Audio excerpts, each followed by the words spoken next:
I was scraping vomit out of the back seat of my Prius the night she texted, "Got the raise. 180K plus bonus. 3 champagne emojis." I had just dropped off 3 drunk finance bros who thought pissing on the leather was funny. 15 years of this. Driving every night, holidays included. Birthdays? Missed. Anniversaries? Postponed. I worked Christmas Eve once because she needed just one more semester's tuition. I scrubbed that car like it was a damn altar, because that's what I built her future on. Monica was in law school when we met. I still remember her wringing her hands over student loans. So I said, "Don't worry. I got it." And I did. Paid off every semester. Bought every $400 textbook. Sat outside the library at midnight with soup when she'd call crying over exam stress. Meanwhile, I was pulling 12-hour shifts and sleeping in parking lots between rides. When she passed the bar, I cried harder than she did. She called me her rock. Fast forward 10 years. She's partner track now. Drives a black Range Rover with a vanity plate that says, "Objection." Works at one of those firms where the elevator smells like sterile ambition and everyone pretends they're not constantly billing their mother if she calls past 5 p.m. Dinner became leftovers and silence. Her phone pinged more than it rang. When she did talk, it was about people I never met, clients with private jets, and other partners with vision. I thought I was being paranoid when I noticed she stopped saying thank you. But you know how it goes. You tell yourself they're just tired, that you're just projecting, that maybe you're boring now. Then one Thursday, she came in at 10:17 p.m. I was already in bed, dead tired from airport runs and a guy who tried to pay me in influencer exposure. Monica didn't even look at me. She just dropped a manila envelope on the kitchen table and opened the fridge like she was home from a normal day. "What's this?" I asked, already knowing. "Divorce," she said, like she was telling me the Wi-Fi password. "It's all covered. My firm will handle it. I'm keeping the house.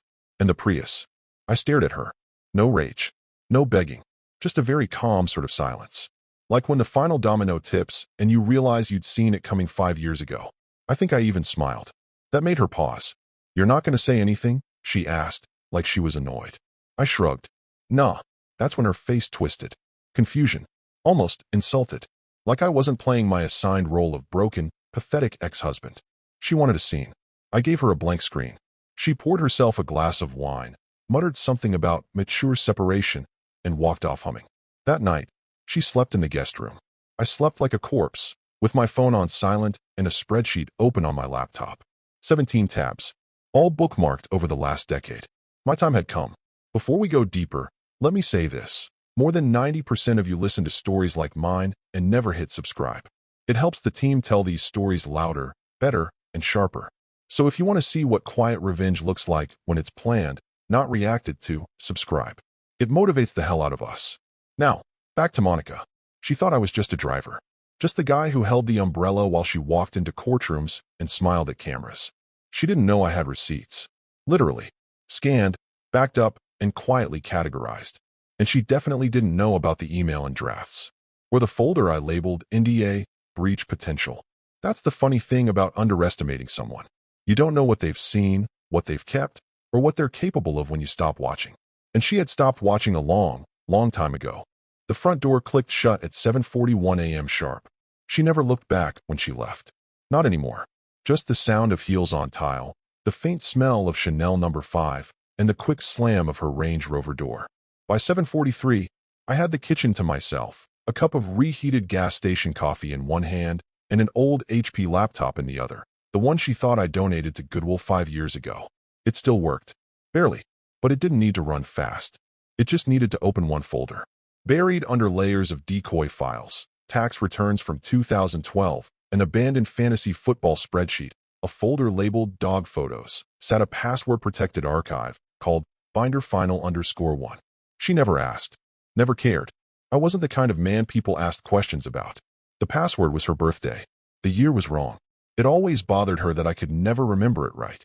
I remembered. I just didn't care to correct it anymore. Inside the folder, 47 PDFs, 3 Word docs, 1 MP4 file, and one very quiet, very dangerous NDA with a partner signature from a compliance firm she worked with 6 years ago. They thought it was a closed matter. But compliance issues don't go away. They wait. Like mold. There were also wire receipts, every tuition payment I made to her law school, every book refund I covered, Hotel bills from that internship conference in Chicago where she told me the firm had her working all night. I had the receipt from her massage the next morning. And a dinner charge for two at a rooftop steakhouse where I'd never been. I didn't need to write an explanation. That's what made it perfect. No theatrics. No vengeance manifesto. Just a quiet reordering of power. I opened Gmail. The account name was nothing special. Marty4177. She never knew about it. Just an old inbox I kept from when I drove part-time before the Uber app even existed. Drafts. One message. Last saved 4 years ago. Subject. Terms of retainer, compliance, and client disclosure. 2. Senior partner at herfirm.com. The attachments were already loaded. 3 files. The signed NDA, a screenshot of a shared drive timestamp showing her download activity, and a zip archive titled doc_evidence. I didn't hesitate. Didn't reread it. Just hovered over send for a second, let the weight of it settle. Then clicked. No confetti. No fireworks. Just the soft whoosh of a digital torpedo. Her world would start cracking within the hour. But I didn't wait for confirmation. I closed the laptop, rinsed out the coffee mug, and left for a 9 a.m. airport run. The guy reeked of tequila and had 3 phones. He tipped $20 cash. That's what I liked about Uber. It taught me how to read people in the first 2 seconds. You learn who lies, who's afraid, who's hiding something. Monica had been hiding something, but so had I. And she had no idea her game ended the moment she said, "I'm keeping everything," because she never once asked what I was keeping. It was the night she sobbed into a pile of color-coded sticky notes that I realized something strange. Monica only respected chaos when it came from someone more powerful than her. When she lost control, it was weakness. But when a billionaire CEO shredded documents and threatened her client's life savings, that was thrilling. Real lawyering, she called it. Back then, she was still human. Still learning. And when her law clinic took on a pro bono case involving a biotech executive-turned-whistleblower, she cracked under the pressure. I sat beside her at 2:14 a.m. on a Tuesday as she babbled about breach protocols, internal sabotage, FDA compliance, none of which made sense to me. What did make sense was that the guy she was helping had gotten too close to something. Something valuable. Dangerous. Worth killing a case over.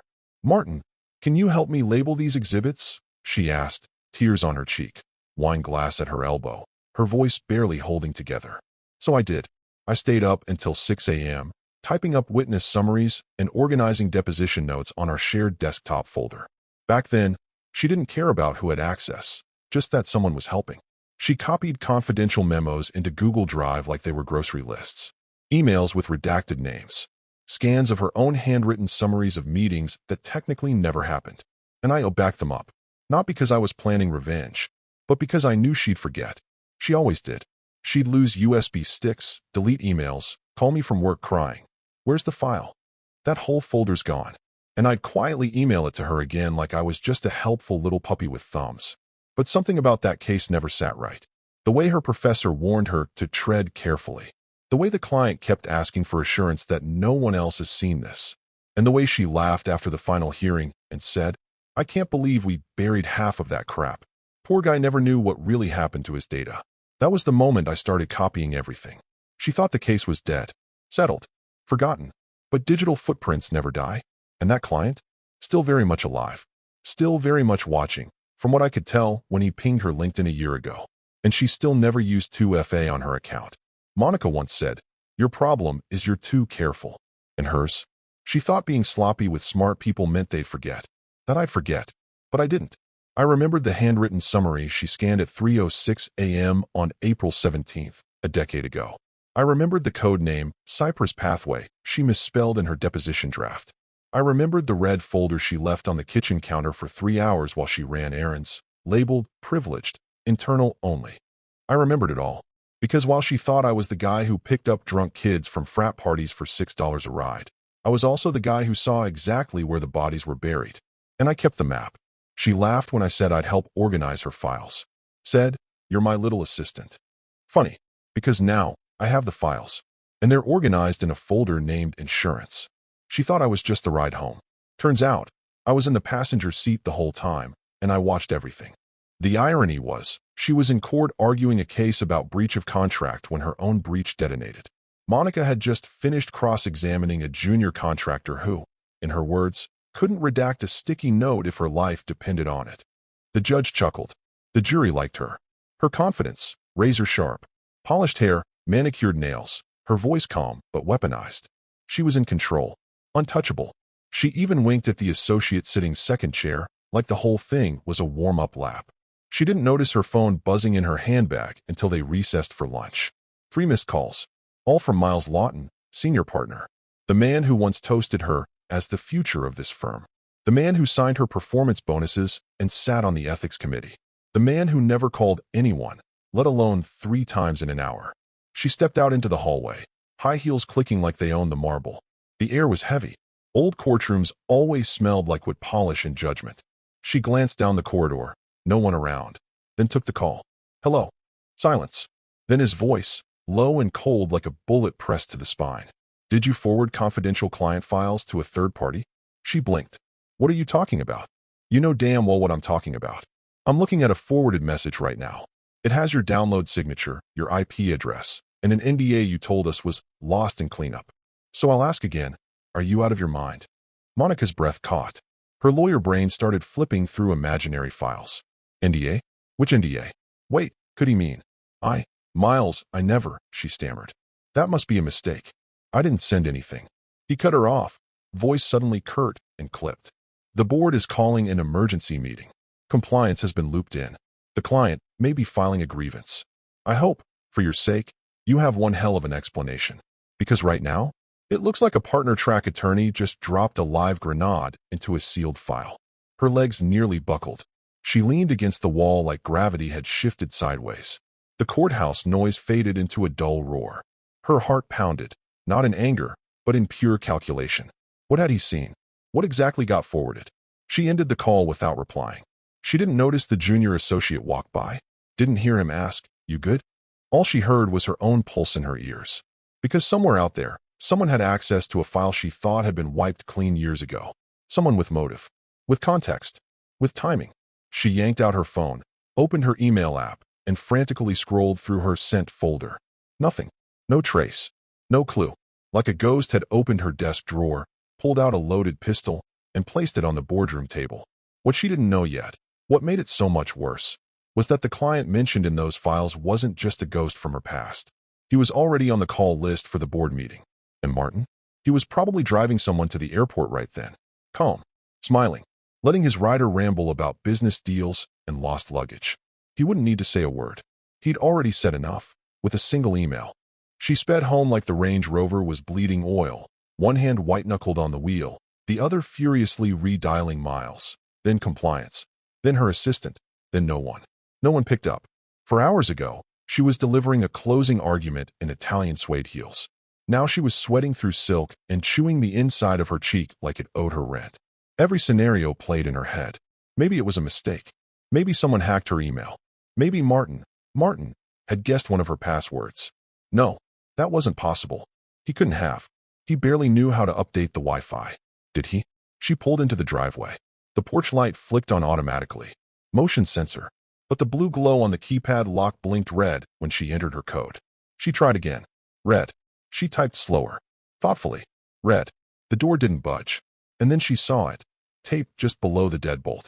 A sheet of paper. Legal format. Cream stock. Not an eviction notice. Worse. A recorded transfer of ownership. Notarized. Stamped. Executed 3 weeks ago. Her name was no longer on the deed. Just one. M. Crane. It didn't say Martin, but the initials might as well have been a middle finger carved into stone. She blinked, read it again, and then tore it down. Stormed to her car. Opened the glove box, yanked out her manila just-in-case file, and pulled her phone back out. Glenn, she barked when her divorce attorney finally picked up. I can't get into the house. There's a transfer notice taped to the door. What the hell is this? There was a pause. Papers shuffled on the other end. Then his voice changed, slow, deliberate, like he was talking to a very old, very confused child. Monica, this isn't new. You signed those rights over 2 years ago. Post-nup clause. It was part of the refinancing paperwork for the kitchen remodel. Remember? She didn't. No. I don't remember that. You initialed every page. Quiet clause triggered after 18 months unless challenged. You never challenged it. But that was for remodeling, not ownership, she hissed. It was bundled, he said. Your signature's on page 7. Her mouth dried instantly. She flipped to the file. Page 7. There it was. Her looping signature, confident and smug, written with the same fountain pen she used to sign client settlements and six-figure retainers. "Why didn't you warn me about this?" she snapped. "I did," Glenn said. "You told me not to waste time explaining fine print. Billable hours, remember?" Her jaw clenched. She'd said it. Of course she had. Martin always loved burying himself in the boring parts. She called it husband hobby time. She never imagined he'd use it as a scalpel. The porch light flicked off behind her. Timer expired. She stood there, attorney, partner, woman of prestige, locked out of the home she decorated, remodeled, and bragged about in interviews with Women in Law magazine. A neighbor across the street waved. She didn't wave back, because Martin had done something she never anticipated, planned ahead.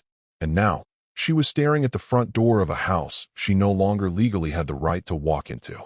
The Range Rover beeped softly behind her. At least that was still hers. Or so she thought.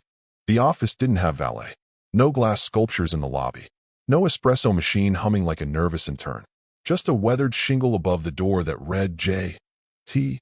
Rollins and Associates, and a bell that chimed when Martin walked in like it was still 1987. He liked that about the place. Martin Crane. The receptionist smiled, standing before he even said a word. "Mr. Rollins is expecting you. Conference room B." He nodded, adjusted the cuffs on his faded flannel, and walked past a dusty ficus and 3 framed degrees that hadn't moved since the Bush administration. Inside, James T. Rollins looked up from a stack of folders and smiled wide. "Well, if it isn't our silent shareholder," he said, rising with a handshake that cracked like dry bark. 15 years, and you still look like you just walked out of an Uber." Martin smirked. "That's because I did." They sat. Martin slid a USB drive across the table and said simply, "It's time." Rollins took it, weighed it like it was heavier than it looked. He didn't ask questions, didn't need to. He drafted the original investment papers, after all. Back when Martin walked in during the recession with a modest inheritance and a bigger idea, what if he couldn't afford a lawyer later? So he bought a small piece of the firm. Not much. Just enough to lock in a clause, a peculiar little paragraph in the firm's charter that gave him lifetime access to counsel, full discretion, strategic advisement, and private casework up to 2 times a year at no additional cost. It had been a joke back then, a curiosity. Rollins even called it the divorce insurance plan. Martin wasn't laughing now.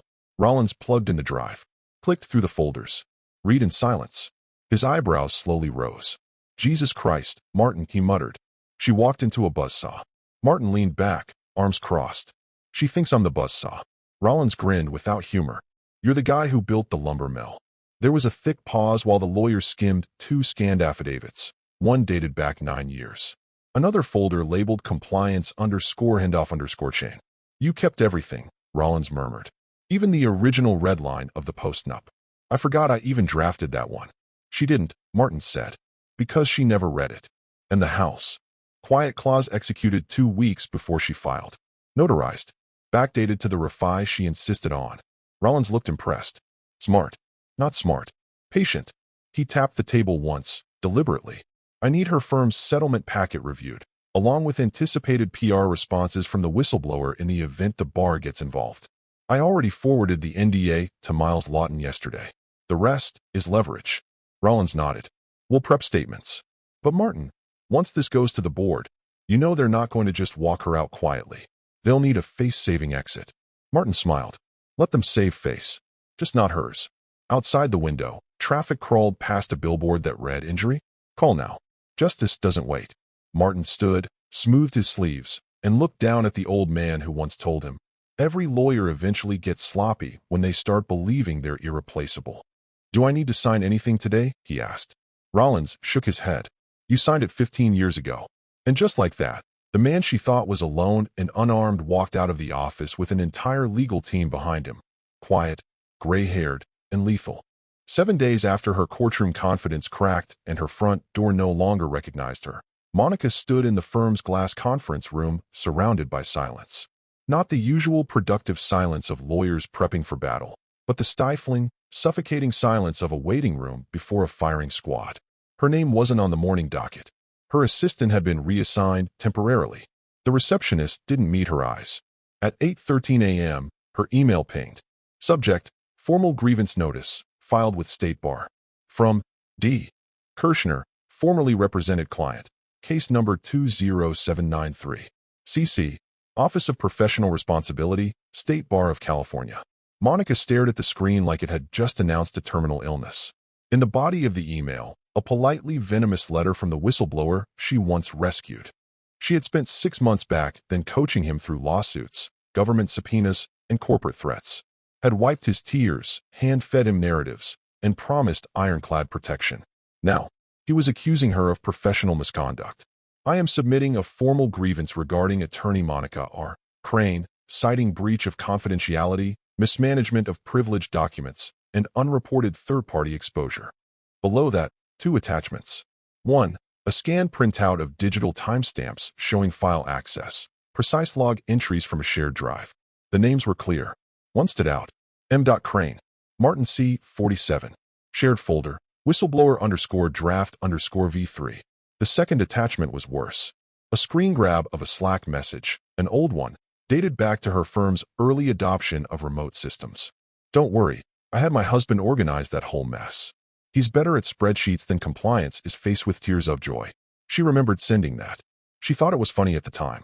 Martin was in the living room, tagging exhibits for her at 1 a.m. while she tried to fix a broken VPN. She never imagined that timestamp would come back like a boomerang dipped in poison. The final line of the grievance chilled her. If I can't trust the attorney who convinced me to blow the whistle, how can I trust the justice system that let her bury my case for career gain? Monica didn't breathe. She stood there, motionless, as if the walls might vanish if she didn't blink. Her phone buzzed. She lunged for it, Miles. Finally. But it wasn't a call. Just a text. One line. We need to talk. The board wants distance. She stared at it. Typed something. Deleted it. Typed again. Then gave up entirely. She tried calling him. Voicemail. She tried calling the partner she once mentored. Voicemail. She emailed her assistant. Can you confirm my 3 p.m. with the audit client? No reply. Then, the meeting invites started disappearing from her calendar. One by one. Like lights going out in a burning building. By noon, even her badge access had been temporarily suspended for security review. At least, that's what the front desk told her. Monica sat in her car in the parking garage, doors locked, staring into the cracked leather steering wheel as emails flooded her inbox like water into a sinking ship. No one said it out loud, but the message was clear. She was no longer an asset. She was a liability. And the man who once picked her up from night classes in a dented Honda Civic? He'd just filed the only motion that really mattered. The courtroom was a modern cathedral of egos, sleek, clinical, and bathed in that sterile gray light that made everything look cold and final. Monica entered in full armor, charcoal power suit, $1,000 heels, and a legal entourage of 3. Her expression said, "This will be fast."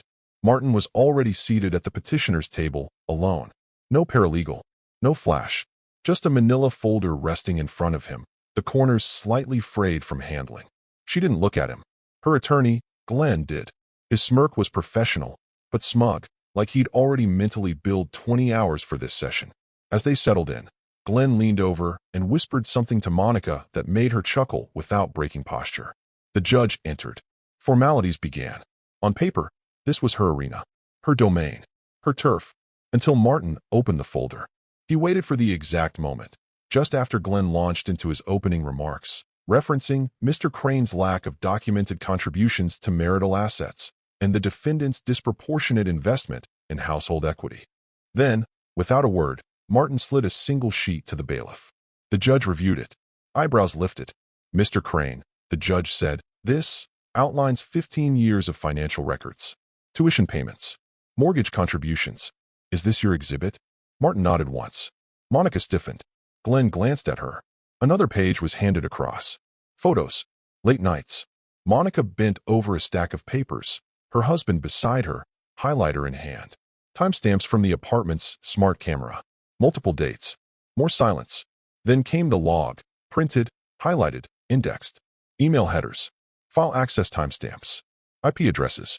Every late-night document she thought she managed solo, every sensitive case note she bragged about shielding, now lay bare in a spreadsheet that looked like it came from an internal compliance audit. Glenn's face froze. His jaw tightened, his cheek twitched. He leaned toward her slowly, whispered just loud enough for Martin to hear.